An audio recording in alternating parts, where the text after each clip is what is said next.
ની સગીરા સાથે રાજકોટમાં દુષ્કર્મની ઘટના બની હતી, જેને લઈને પોલીસે 10 લોકોની ધરપકડ કરી હતી. સગીરા પર રાજકોટમાં 14 લોકોએ દુષ્કર્મ આચર્યું અને દેહ વ્યાપારમાં ધકેલી દેવાનો પોલીસે પર્દાફાશ કર્યો હતો.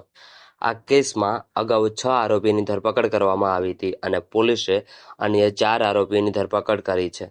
2 આરોપીના 4 દિવસના રિમાન્ડ પૂર્ણ થતાં તેને જેલ હવાલે કરવામાં આવ્યા છે. અન્ય 4 આરોપીઓના 5 દિવસના રિમાન્ડ હજુ ચાલુ છે અને અન્ય ઝડપાયેલા 4 આરોપીઓને રિમાન્ડ માટે આજે કોર્ટમાં રજૂ કરવામાં આવશે.